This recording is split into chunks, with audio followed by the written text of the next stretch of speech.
Assalamualaikum warahmatullahi wabarakatuh. Baiklah, kembali lagi bersama saya Yeni Gusmiati, NIM 192035. Jadi kali ini kita bakalan melanjutin tentang bagian-bagian terakhir dari topik perbincangan kita terkait dengan manajemen humas atau public relation. Mungkin tidak semua kita bisa kita bahas karena besarnya alur tanggung jawab serta perspektifnya tentang kegiatan-kegiatan dari public relation office-nya sebuah lembaga atau perusahaan. Nah, salah satu kunci dari kegiatan manajemen humas atau public relation organisasi atau public relation adalah memberikan pelayanan prima. Jadi tidak hanya sekedar layanan, tetapi memberikan pelayanan prima kepada seluruh stakeholder-nya, seluruh pelanggan atau klien atau mereka-mereka yang terlibat, baik internal apalagi eksternalnya lembaga atau perusahaan.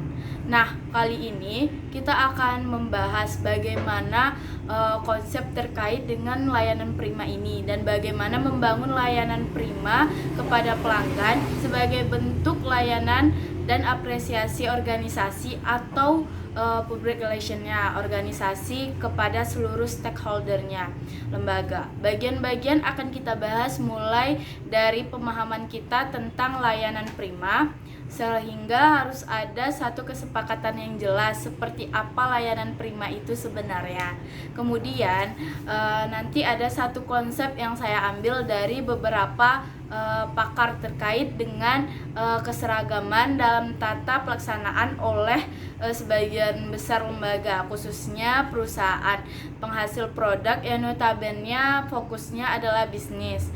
Mereka menjalankan konsep 7A plus 1S atau 7A dan 1S sebagai bentuk dari tataran pelaksanaan layanan prima oleh perusahaan-perusahaan besar sebagai sebuah organisasi bisnis. Kemudian nanti kita juga lihat bagaimana sebenarnya manfaat dan tujuan dari layanan prima, dan ada sih tolak ukurnya sehingga kita bisa meyakini bahwa itu adalah layanan prima atau bukan.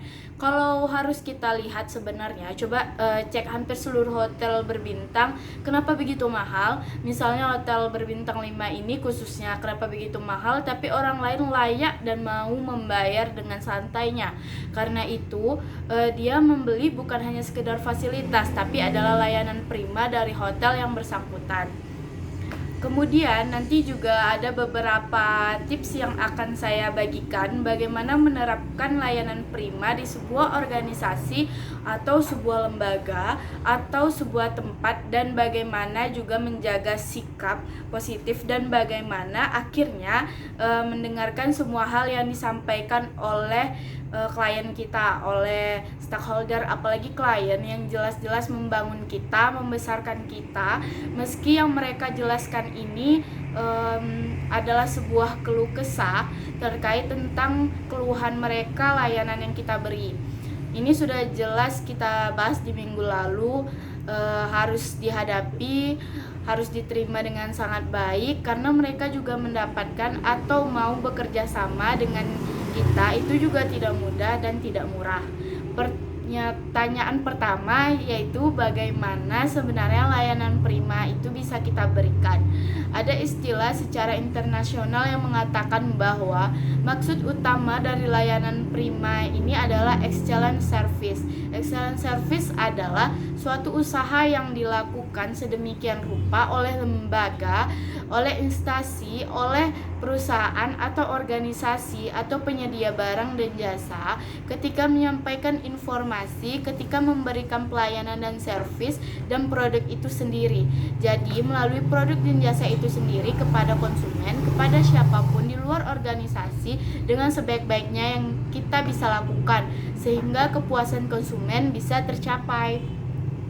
Ada istilah tingkat kepuasan satisfaction-nya para pelanggan. Jadi untuk sampai pada tahap puas itu tidak gampang. Jadi tujuan dari yang disebut adalah dengan excellent service atau layanan prima, berarti sebuah usaha yang kita lakukan dengan amat sungguh-sungguh, sebaik mungkin pada taraf paling tinggi. Jadi tidak main-main, didesain sedemikian rupa sampai para pelanggan, sampai orang-orang yang kita maksudkan, sampai pihak-pihak yang kita maksudkan yang punya kaitannya dengan perusahaan atau lembaga atau organisasi atau instansi kita itu merasa puas.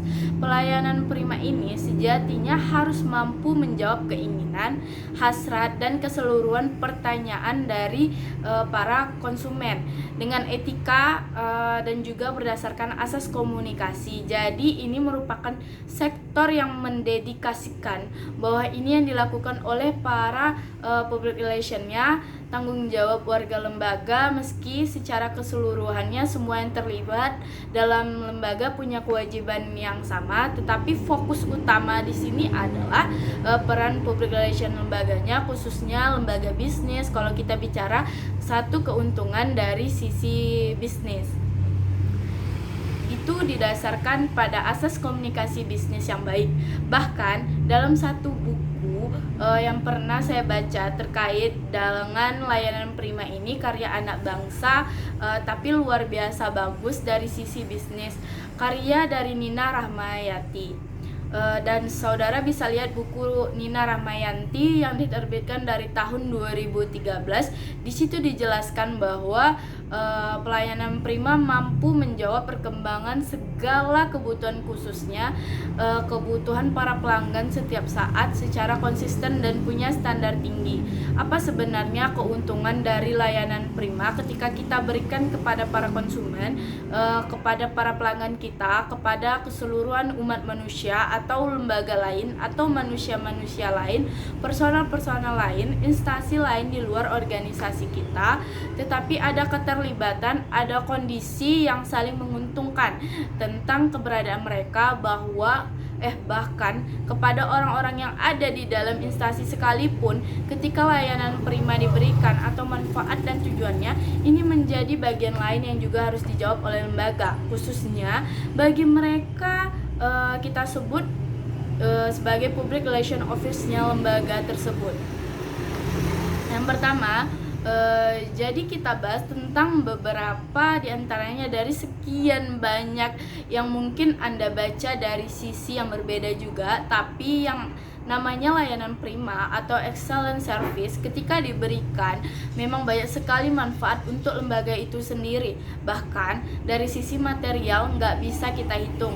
Sekali orang merasa dijamin atas layanan tadi, apalagi kita bahas dari sisi yang kita sampaikan oleh Nina tadi, itu mampu diberikan atau dijawab secara keseluruhan terus menerus atau konsisten kapanpun atau dimanapun. Kemudian juga tidak mengidentifikasikan bahwa kita lagi libur, jadi secara kontinu terus menerus, bahkan standar yang diberikan adalah standar tertinggi. Wajar setiap orang, setiap pelanggan yang sudah menggunakan jasa atau produk kita atau berhubungan dengan lembaga kita, maka selamanya mereka tidak akan mau lepas. Itu manfaatnya lainnya dari sebagai memanfaatkan berbagai fungsi layanan, mulai dari fungsi komunikasi, fungsi ekonomi, fungsi penilaian, dan sebagai kita coba lihat fungsi komunikasi. Misalnya ini adalah layanan prima sebagai sebuah perusahaan untuk menyampaikan informasi terkait produk, terkait jasa yang kita punya, terkait apapun yang ingin kita sampaikan kepada para pelanggan yang didapat oleh konsumen kita ketika membeli atau menggunakan atau memanfaatkan barang atau jasa yang kita punya. Jadi ada informasi detail, dan jangan bohong, informasi yang diberikan adalah informasi yang fakta dan yang benar-benar jujur. Dan yang kedua adalah bahwa layanan prima itu bermanfaat untuk menjalankan nama yang fungsi ekonomi dengan layanan yang baik dan kondisi excellent yang baik tadi, maka bisnis atau usaha yang akan kita lakukan akan semakin untung. Karena sekali orang merasa puas, maka selamanya mereka akan mau menjadi pelanggan terbaik kita. Agar selalu memanfaatkan produk dan jasa kita, mereka akan tidak pernah lari atau meninggalkan produk yang kita punya. Yang ketiga, untuk memanfaatkan yang namanya fungsi penilaian, Fungsi penilaian artinya adalah layanan prima. Layanan yang terbaik, excellent prima, tadi akan membuat para konsumen kita, para pelanggan kita untuk menilai tingkat kebaikan, tingkat kecakapan dalam melayani konsumen, terus sehingga mempengaruhi keputusan mereka dalam memilih layanan. Dan bukan itu saja, sekali merasa nyaman, merasa puas, mulut mereka akan menjadi sumber informasi buat produk kita kepada pelanggan lain. Maka bermunculanlah pelanggan baru melalui fungsi penilaian ini. Jadi kalau sekali orang menilai baik, apalagi notabene kebiasaan orang ke kita, sekali mereka menilai itu, maka seumur hidup kadang-kadang susah diganti. Sekali menilai buruk, walaupun kita sudah memperbaiki diri, juga cenderung susah untuk meluruskannya. Dan juga yang terakhir adalah fungsi persaingan. Dari layanan prima dapat berfungsi sebagai tolak ukur untuk persaingan. Bahkan beberapa ada yang mengandalkan kualitas layanan dibandingkan dengan kualitas produk itu sendiri. Jadi layanan kadang-kadang diperlukan mereka. Teman-teman mahasiswa, semuanya kita lanjut kembali bahasan tentang layanan prima. Jadi apa sebenarnya tujuan dari layanan prima itu kita berikan? Di antaranya adalah yang pertama, memberikan kepuasan atau tingkat kepuasan yang luar biasa kepada keseluruhan pelanggan. Khususnya pelanggan-pelanggan mereka memang terlibat secara langsung dengan pengurusan ataupun lembaga kita. Yang kedua, memberikan kepercayaan. Artinya, sekali mereka merasa nyaman, sekali mereka merasa dilayani seumur hidup, kadang-kadang mereka akan bisa percaya pada kita. Jadi membuat orang percaya cukup sekali kalau untuk konteks ini, tapi sekali mereka tidak percaya, maka seumur hidup akan sulit mengejar atau membuat kembali mempercayai apa yang kita punya. 3. Sebagai upaya kita sebagai perusahaan atau lembaga atau organisasi untuk menjaga loyalitas kita kepada pelanggan dan tingkat retensi konsumen. Jadi kalau dunia bisnis ini menjadi catatan yang konteks layanan itu anggaran juga tidak sedikit. Memberikan layanan terbaik kepada pelanggan yaitu membutuhkan energi yang luar biasa, yang dimana masih didesain yang dipikirkan diri tidak hanya sekedar energi, waktu juga materi, tetapi ketika itu sudah sampai, sudah kita buat, kita lakukan, itu akan berbalik berlipat-lipat kali. Masalah yang orang kita kan lebih memikir keuntungan di depan, tetapi akan selamanya begitu terus. Tetapi perusahaan, kenapa sebuah perusahaan bisa begitu hebat, bisa begitu besar? Karena mereka rela mati-matian memberikan energi dan materi juga begitu besar, sehingga modal awal tetapi mereka mendapatkan berlipat ganda dan long life, bahkan seumur hidup keuntungan itu mereka akan terus rasakan.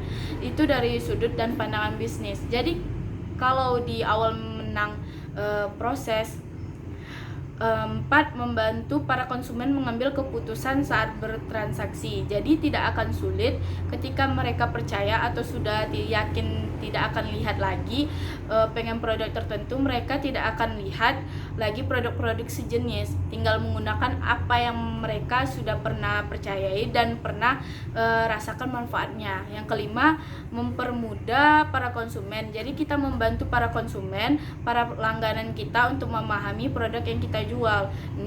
Menghindari adanya penyalahgunaan wewenang kepada para konsumen. Selanjutnya kita sampai ke bagian terakhir dari pertemuan kali ini untuk melihat bagaimana sebenarnya konsep layanan 7S dan 1S sebagai bentuk layanan prima atau excellent service yang banyak sekali tentunya dilakukan oleh perusahaan bisnis besar di dunia, bahkan khususnya hotel berbintang 5. Salah satu indikasi dari bintang 5 itu dia layanan excellent service. Apa saja itu 7A plus 1S? Nanti akan kita bahas. Ini cukup familiar istilahnya 7A plus 1S di dunia bisnis, khususnya para organisasi atau perusahaan-perusahaan yang tengah mengembangkan konsep layanan prima atau excellent service melalui tangan-tangan dingin para public relation office-nya. Jadi yang pertama, attitude. Artinya apa? Sikap yang harus diterapkan. Ketika kita menemui pelanggan memberikan layanan etik, jangan seperti raja, tapi kebalikan pelangganan adalah raja. Kita adalah orang yang melayani. Mustahil orang yang melayani ini sikapnya di atas para pelanggan lainnya. Kebanyakan yang terjadi kita lupa bahwa sikap ramah, penuh perhatian, sopan, dan senyuman, berpikir sehat, selanjutnya positif, tidak ada garutan, kemarahan, atau sakit hati ini begitu membahagiakan dan begitu memberikan kenyamanan buat orang lain. Dan ini bersifat keseluruhan, mulai dari pimpinan tinggi sampai para karyawan yang notabene ini akan berhubungan dengan para pelanggan. Kalau di hotel termasuk orang-orang yang CS sekalipun, kita tidak boleh menganggap teknik servis ini sebagai bagian terendah, tapi justru karena mereka lah sebuah layanan prima bisa menjadi excellent. Tidak ada satu pun atau bagian pun ketika sebuah lembaga dianggap sistem yang kita bisa dianggap rendah. Semua sama, punya keterlibatan, punya sumbangan yang begitu besar dalam konteks masing-masing. Nah, dari konsep excellent service yang harus diterapkan dan buat konsumen, sikap ini merupakan penilaian terdepan buat mereka, dan konsumen akan memberikan kesan pertamanya terhadap perusahaan, terhadap lembaga melalui sikap dan perilaku. Jadi apa yang dirasakan, apa yang dilihat, yang pertama itu ya attitude ini. Walaupun kita tidak berhadapan langsung dengan konsumen, tetapi ketika mereka melihat itu jadi penilaian. Yang kedua ada attention, artinya dalam memberikan layanan pada para customer service, berarti kita dari pihak kita keseluruhan orang lebihnya kita harus memberikan perhatian, memperhatikan, kemudian mencermati apa kita harus memberikan perhatian, memberikan kemudian mencermati yang diinginkan oleh konsumen sekecil apapun, jangan gondok. Lihatkan perhatian lebih pada apa yang diinginkan oleh konsumen. Nah, tanyakan sebaik mungkin apa yang membuat para konsumen nyaman, gimana sih sebenarnya attention itu. Berarti dengan ini, bukan sekedar dengan ini, ketika memberikan layanan seakan-akan orang tua memberikan layanan kepada anak atau anak kepada orang tua saja. Rasa kita tidak bisa kita pungkiri. Yang ketiga, action. Itu meliputi berbagai tindakan keseluruhan, tindakan-tindakan nyata yang harus dilakukan dalam memberikan pelayanan kepada konsumen. Misalnya mencatat pesanan konsumen yang detail, jangan ada yang kelewatan tentunya. Yang keempat ada ability, artinya adalah kesanggupan. Meski awalnya bukan konsep dasar, namun sebenarnya di era-era sekarang itu berkembang terus, di mana para pelayan konsumen harus memiliki ability atau kemampuan dan kesanggupan.